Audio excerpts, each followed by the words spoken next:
pagkatapos nito, yung debating group nyo naman yung pupunta dito. Okay, start na.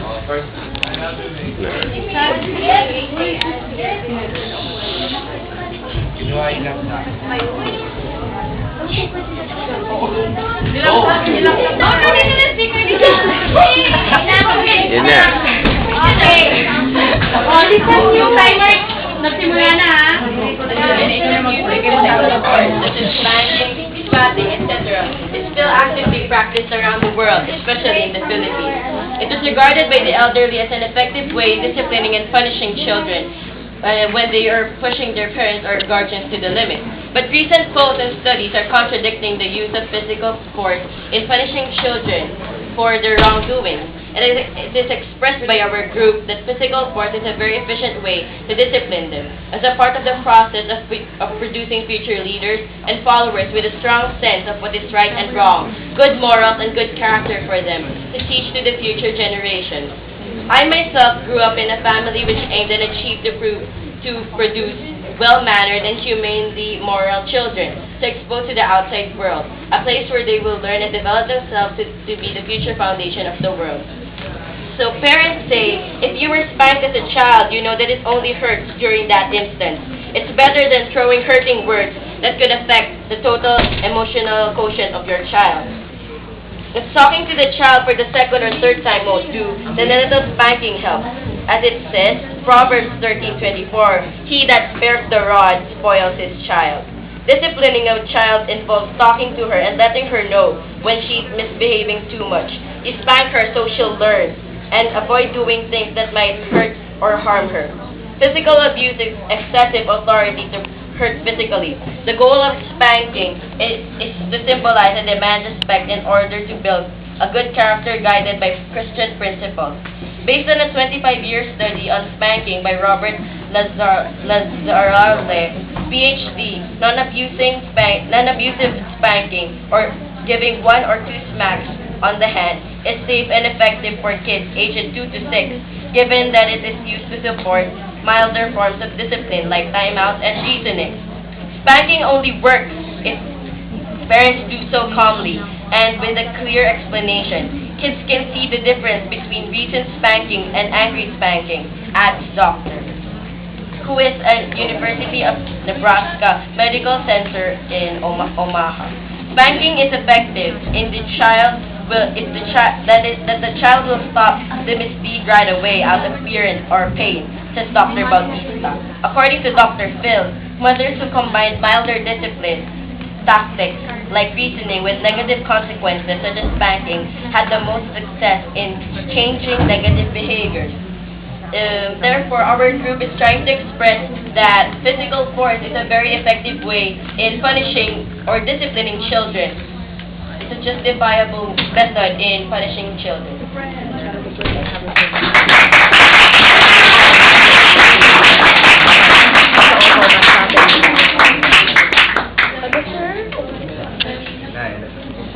Mr. Speaker, how did you say that physical force is an effective way of disciplining a child?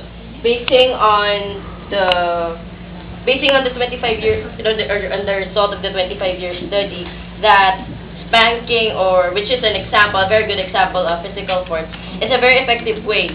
Light spanking, which is part of the physical force, because there's a great difference between physical force and physical abuse. So light spanking is under the roof of physical force. It works if parents do so calmly with a clear explanation. Mr. Speaker, do you know that when you spank a child, you then mean and belittle his whole being? No, not really, because if you were spanked as a child, you know that it only hurts during that instant. It's better than throwing hurting words, which could really hurt the child's whole emotional quotient, which could affect his whole life. Well, you discourage him by doing that thing. Not really, because spanking isn't that hurtful.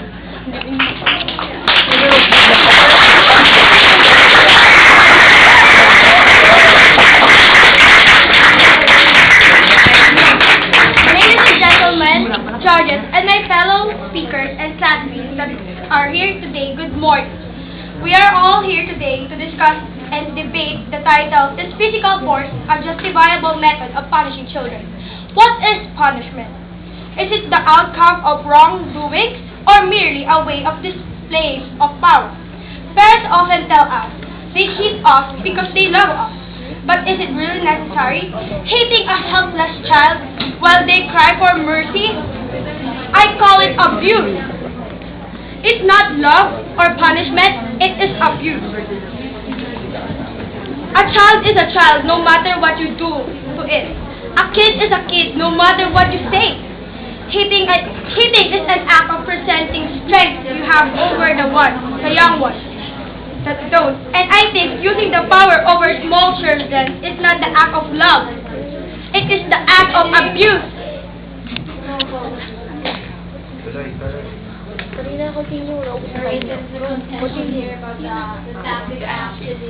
Teka lang, meron kasi binigay talagang topic sa kanila. Ano yung topic na binigay ninyo sa kanila? Hindi yan eh. Hindi Yung nire-phrase mo kasi, kaya nalilito ang mga judges, nire-phrase mo kasi yung proposition. Meron talagang binigay na exact words talaga. What is physical force a justifiable method of punishing children? Oh, yan. Extra ba yung physical force dun sa, kasi pwede yung maging physical abuse. Kaya nga, kung ano yung binigay na topic sa kanila, yun sana nilagay mo dyan sa proposition. Yung tanong very big yan eh. Akala ko kasi yan, then yung wait. Uy, siya pala, disipline mo nila as a whole. Oo, at magbigay ito na tao. Yan. Binigay na topic sa kanila.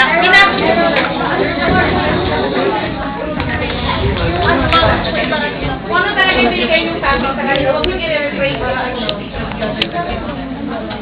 Hindi pa tuloy ang ano.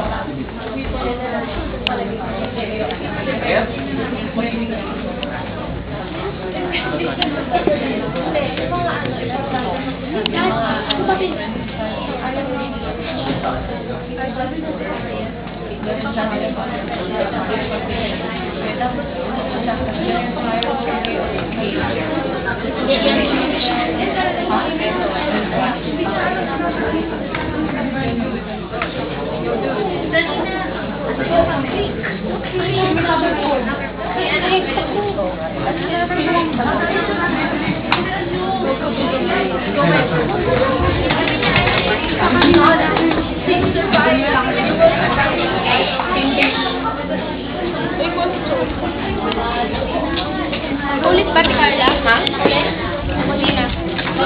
Continue. Again, repeat or from the top. Ladies and gentlemen, my fellow speakers and classmates, they are here today. Good morning. We are all here today to discuss and debate about the title, Is Physical Force a Justifiable Method of Punishing Children? What is punishment? Is it the outcome of wrongdoings or merely a way for displaying of power? Parents often tell us they hit us because they love us. But is it really necessary? Hitting a helpless child while crying for mercy? A child is a child no matter what they do. A kid is a kid no matter what you say. Hitting is an act of representing strength you have over the ones that don't.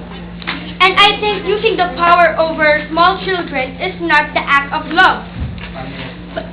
Sa tingin nyo ba, ang marahas na pagdidisiplina sa mga kabataan ay ang tamang daan?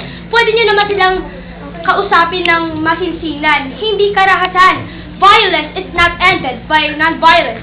Tama na.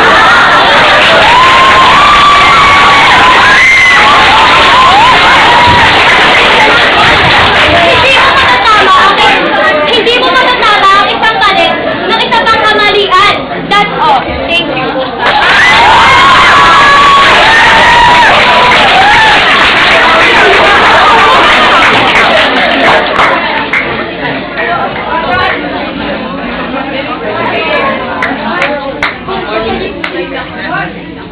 According to your speech, you said that violence is not ended by non-violence.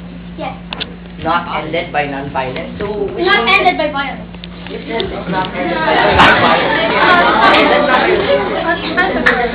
Clarify that we are protecting our side, which is the physical force, right? Yeah. You said that Parents often say, I hate you because I love you. They often hit Yes or no? No, I did not say that. You said that. I said that parents often tell us they hit us because they love us. They hit. Hit.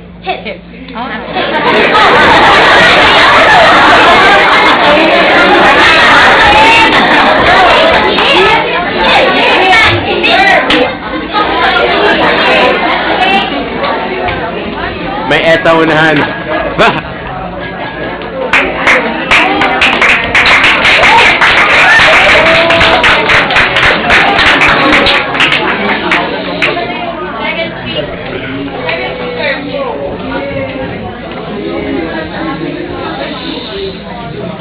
Don't hesitate to discipline children. A good spanking won't kill them. As a matter of fact, it may save their lives. This is a proverb, which is Proverb 23, verse 13. Does not prohibit physical force as a punishment.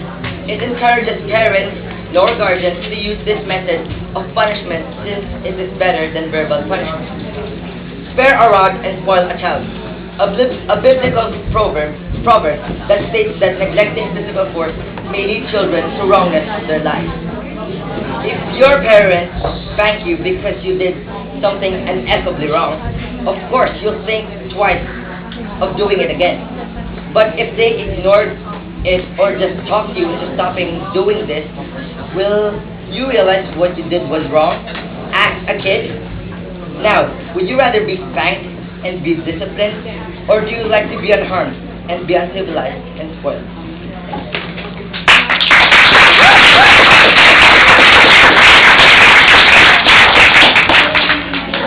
Sinabi mo, di ba, yung parang, hindi ikakasama ng bata kung pinalo mo lang. Bakit? May metro ka ba ng force mo? Pag inispak mo siya. Ano yung metro mo? Parang wala ka Yes, namang... because you can feel the pain when you, for example, when you swat them.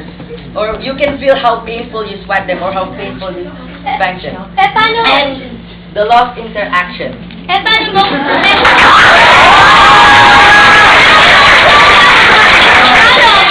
Di ba, pag papaluin mo siya, paano malalaman kung gano'ng kalakas na palo yung gagawin mo? Because of Ano yung the metro mo? lost interaction.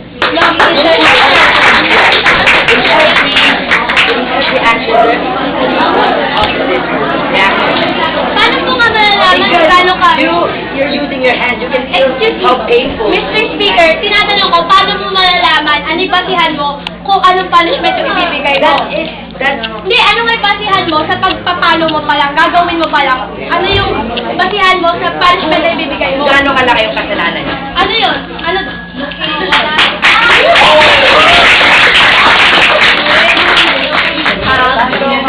Republic Act number 7610, an act providing for stronger deterrence and special protection against child abuse, exploitation, and discrimination, and for other purposes. This act shall be known as the Special Protection of Child Against Abuse, Exploitation, and Discrimination Act. Physical force is abuse. No, physical force is never okay. You demean and belittle your child that way. It destroys the trust and respect that they have for you, and replaces with fear and hate. Never use violence as a means to get your way. You are the adult. Act like one by communicating with your voice and not with your fists. This is one where you just have to agree to disagree. I will always believe that hitting is hitting, and something inhumane should not be tolerated. There are always alternate ways to teach the very same lessons of which you speak. I would never advocate using physical force on kids. Rather, we need to figure out the new ways of punishing them, like keeping them away from their favorite activities. We need to teach them lessons of life, not to inculcate violent manners in them right from home. Their mind is so tender, you never know in what way they would take those keys. There are cases where children who face violence is indulged as violence in school. In some cases, it affects the child's mind in very adverse ways. So they need to be cared with caution. Where am I?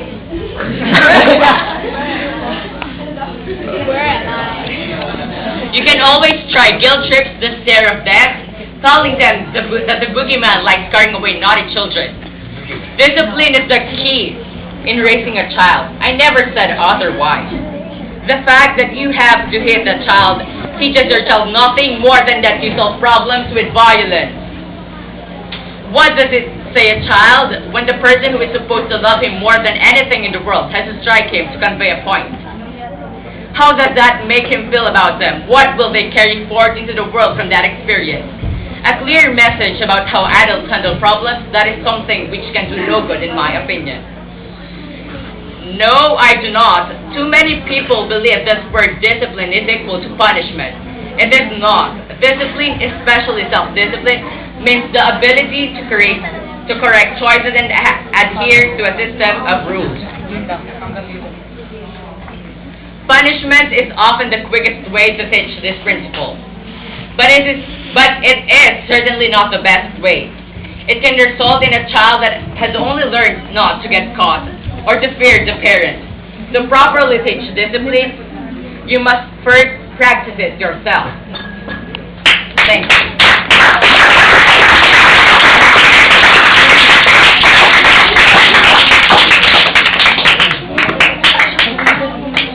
You've said earlier the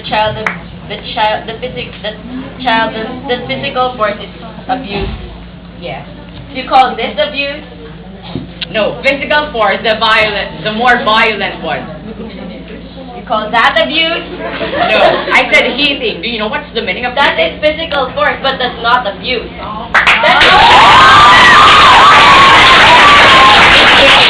Do you know what's the difference between hitting and physical force? Physical force.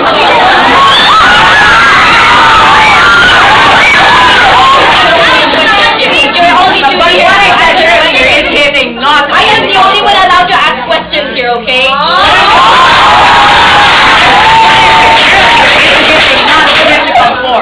Anyway, earlier you told us that telling him about the boogeyman is better way than hitting. Yeah, that is for the child who's under 3 years old. Could your conscience state your child being scared of the boogeyman, a person, a thing, a creature that isn't really existing in this world? Could you believe yourself by telling him lies? That is a white lie. It's still a lie. It's said in the Ten Commandments.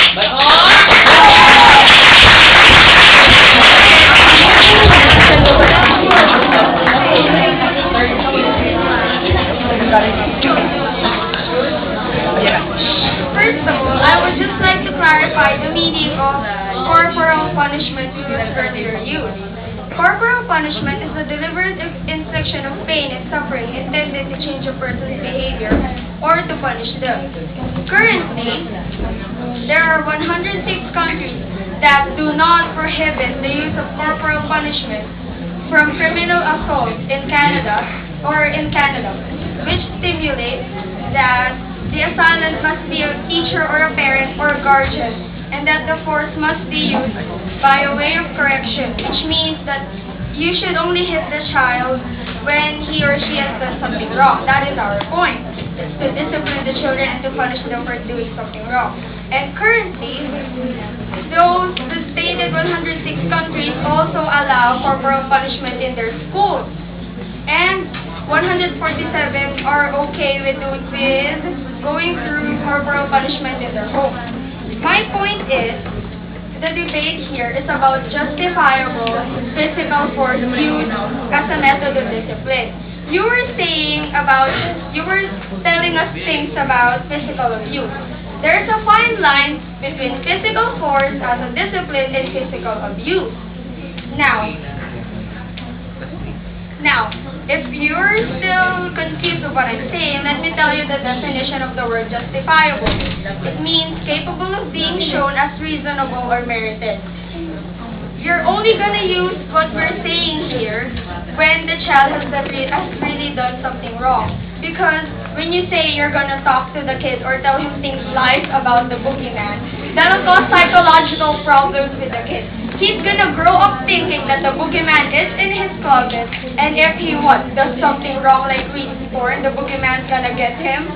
That's wrong. You should tell the kid why that's wrong and use physical force if necessary, because some kids are just too stubborn. You're never gonna get them through talking, and if you just put them through medication, well, that'll affect them more, especially during their younger ages. Imagine you're 5 years old and you're already seeing a psychiatrist. Won't that affect you for a lifetime? That's just our point.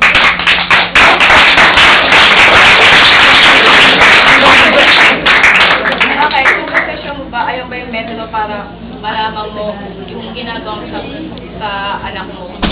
Sinasaktan mo. Yung confession mo ba, ayaw ba yung ginagawa mong metodo para malaman mo kung gano'ng kasakit yung ginagawa mo sa bata?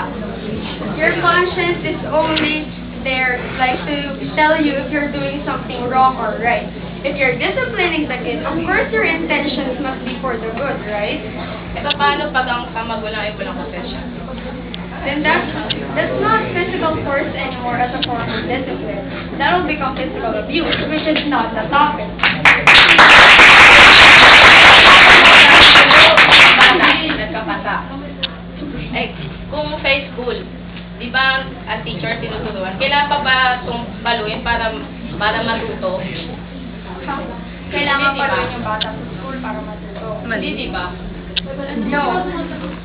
Kasi, if you're gonna use proper disciplining skills at home, the child, when he goes to public places, he's gonna know what's right from wrong. That is proper discipline at home.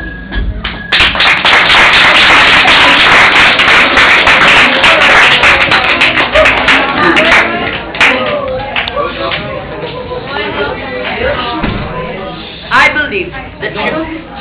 believe that showing the child the correct behavior goes a long way. I don't believe that by spanking your child will help you have a good kid. You have to explain to the child his fault and ground him so that the child will know what he did wrong. There are better, more creative ways of solving problems and teaching them. Withholding privileges for having behavior is one of the very best means and is tried and true.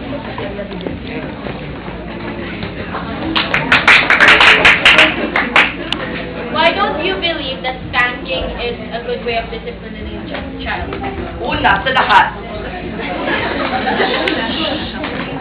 hindi natin kailangang paluin ng bata. Pwede naman natin itong kausapin ng maayos. At hindi naman yung pagpapala sa bata yung magandang paraan para matuto siya ng tamang asal. Do you think the child will listen to you? Oo, bakit Why? hindi? Kasi ang bata, kung tinuruan mo siya ng ayaw po sa anggur yun. Ngayon,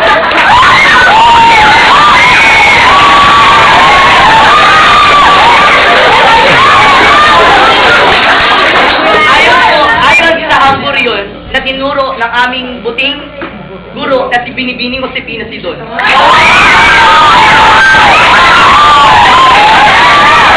Ang isang guryon ay parang buhay ng isang anak.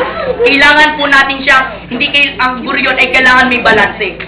Ang magulang ay ang siyang gagabay sa bata para magkaroon.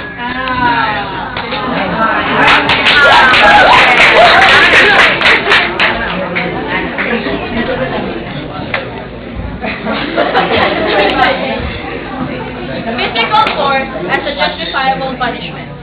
A lot of people disagree to this statement because once the word physical force is uttered, they think belts and weapons and those evil parents laughing in the background. Yeah, laughing child. No, it is not.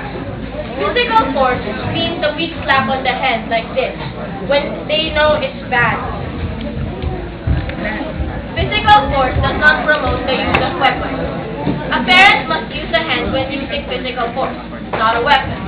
If a weapon is used, it is not physical force anymore. It is child abuse. When you think physical force will lead to child violence, then I must tell you something. You cannot protect a child from everything. Using only verbal force will not work on a child. I have experienced this. When I was a kid, I did something bad. He sent me to my room and told me to sit on that high chair for 1 hour. and told me to think about what I did. You know what I did? I watched TV. Yeah.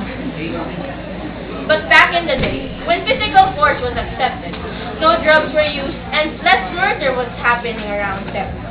Children grew up to be independent, independent. See how convincing physical force is?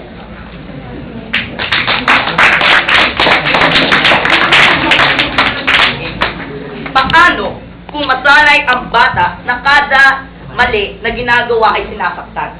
Hindi naman papaluin kada mali eh. Kapag alam naman na maling-mali, bibigyan mo muna ng warning bago mo papaluin. Pwede mo naman siya kausapin at kahit hindi mo naman, at sinabi mo kasi, pwede mo naman siya kausapin eh. Katulad ng sinabi mo kanina, balanse. Balanse dapat, may verbal force at may physical force. So, ang sinasabi mo sa akin ngayon na hindi lagi ay papaluin mo yung bata, ganon. Di naman yung point eh, kaya justifiable. So, what are the grounds for that kind of punishment? Bibigyan mo muna ng warning ang bata. Pag ginawa niya uli ng pangatlong beses o pangalawa,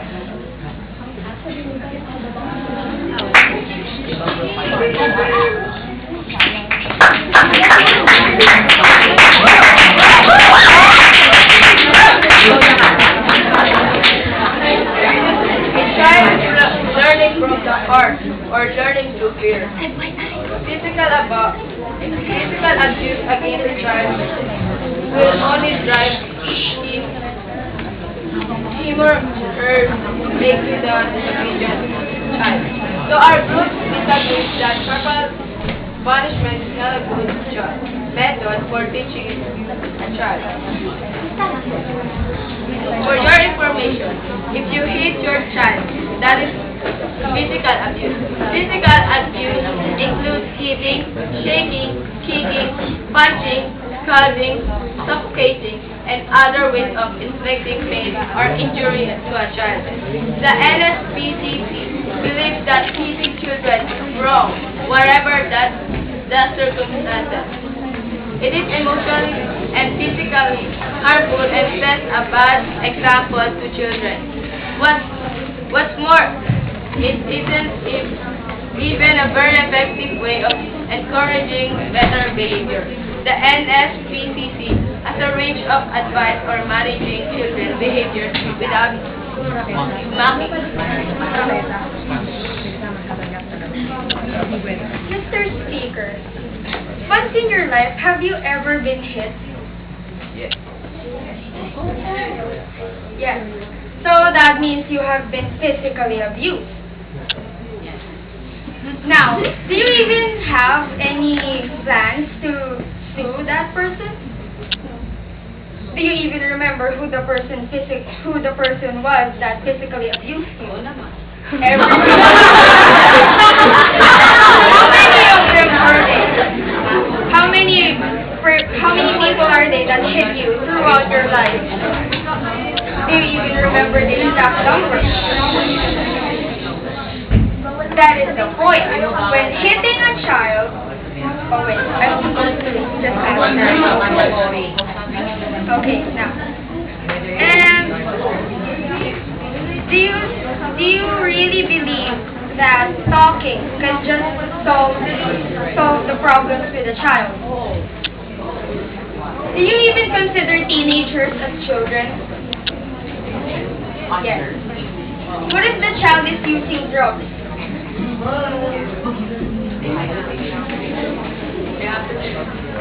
Miss Speaker, can we have a request? Can you speak in Tagalog?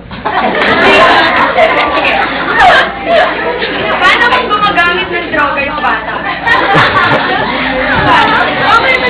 Paano siya gagamit ng droga kung yung magulang mo hindi ganyan kasi hindi na kung hindi na yung bata yung magulang.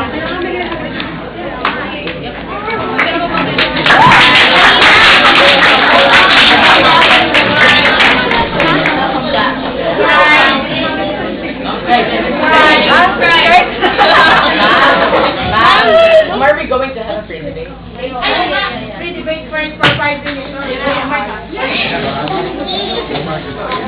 One after the other, please, ha? For 5 minutes. Okay. Continue ko yung sinasabi ko. Paano kung gumagamit ng droga yung bata? Hindi nga dyan mapupush yung bata kung dahil sa magulang mo. Sa magulang. Excuse me, why do we have rehabilitation center?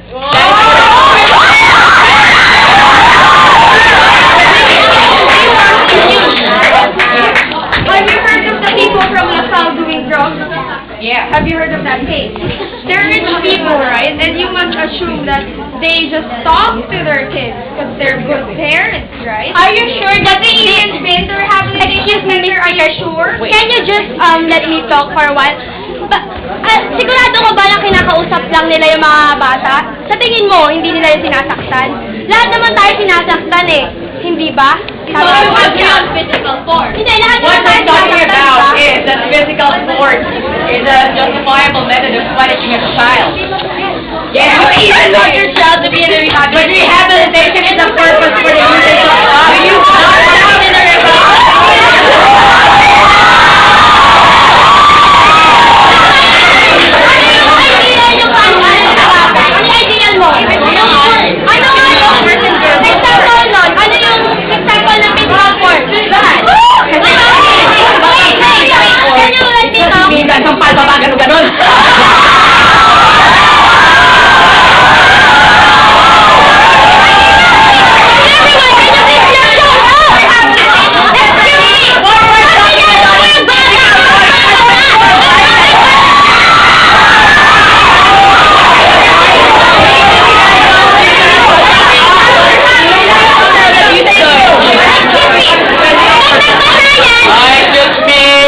Isa-isa lang ang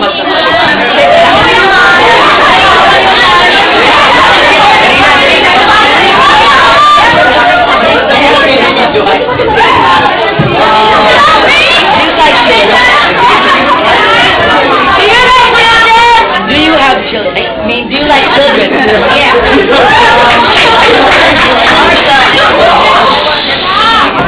If you are to have children, do you want them to be nice? Smart? To be diligent? Do you want them to be arrogant? No. Do you want them to be spoiled? No. Spare a child or, spare a rod or spoil a child. Since you don't want them to be spoiled, you're not going to spare a rod, which means you are going to use physical force. Thank you very much. punishment, physical force is not the best way to discipline a child. Then what is the best way? There are more creative ways of disciplining a child. Like what? Rouse them from their favorite thingies. And what?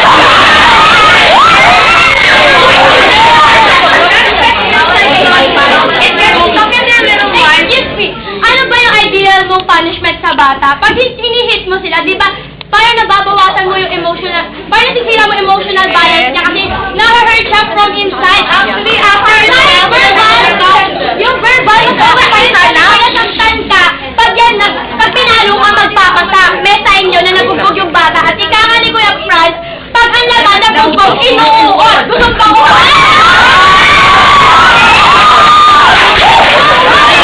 Hindi magkakaroon ng pasa ang bata ko, physical force lang ang ginamit. Pero child abuse yun. Malaki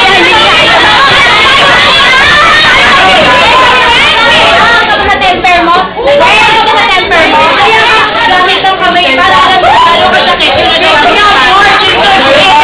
shaking, smacking, and punching a child. The physical force includes shaking. Do you know what is shaking?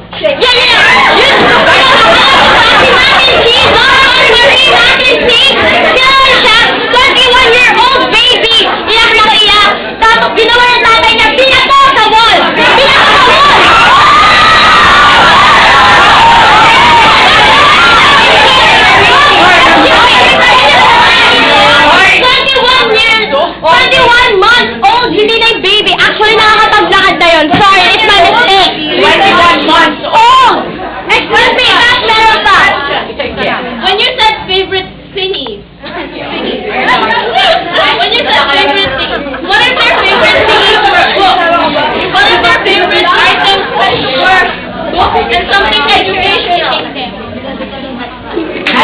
to learn a lesson from grounding them. Why? Grounding them from learning? It's not that learning. We're talking about here is, yeah. What if the books they're reading is not educational? What if those habits of theirs are the only outlet they have to express their emotions? You are depriving them of their expressional output. They want you to be We're not depriving them. Do you want them to be emo and cut themselves and commit suicide 21 years No! Nag-grounded ka na ba? No. O, sino na nag-grounded dito? Naging emo.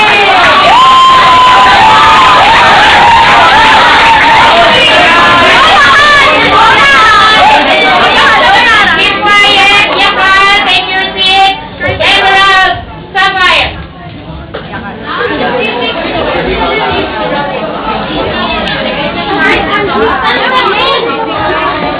Fair is for the child.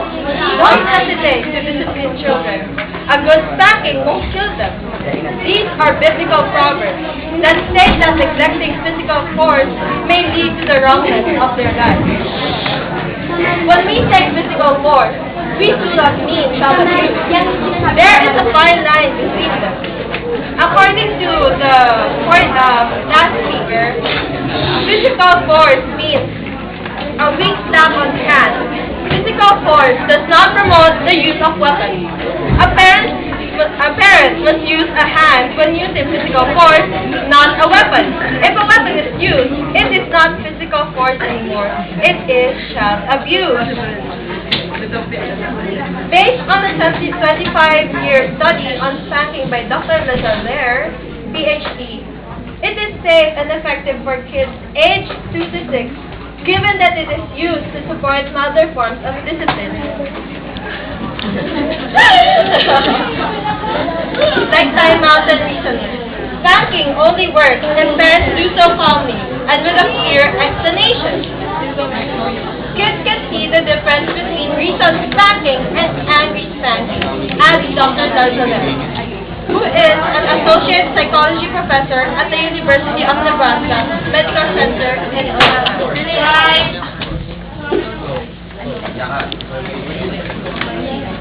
The affirmative group stated that physical force is the best method of disciplining a child for correcting a child's wrongdoing. It was stated by speaker number 1 that the use of physical force is an elderly tradition. An example was given by speaker number 4 that physical force doesn't have to mean like hitting a child. It could also mean punishing him or her by, like, for example, letting her sit in a high chair and let her think about what it was and then watch TV. But our group, the negative group, was talking about physical force, not grounding, not any logical thing according to me.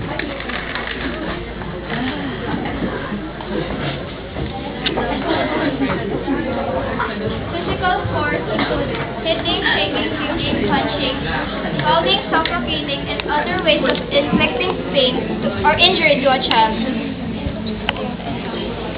Tama na. Okay,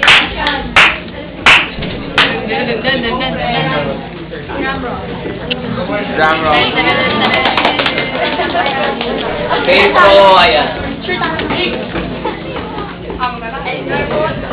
So the result was split decision para English ko. Oh, yun. At ang nanalo ay Antay. Oh, so the best speaker was mixing song.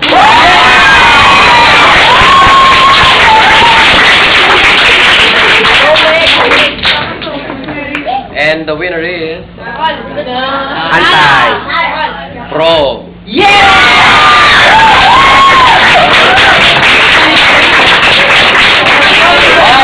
Wait lang, bago umalis, ang topic ninyo para bukas ay sa mga kaganapan matapos dumating ang bagyong Ondoy at Pepeng, Sino nga ba ang mas may pananagutan doon? Ang pamahalaan o ang mamamayan? Mamaya pa, kung sino mananalo sa inyo, pipiliin pa kung sino yung segment. At doon po nagtatapos ang debate ng Nara at Yakal. Ang Nara ay pro, ang Yakal naman ang anti. Nakakuha naman ng 3 points sa Nara at 2 points naman sa Yakal. So, yun lamang po.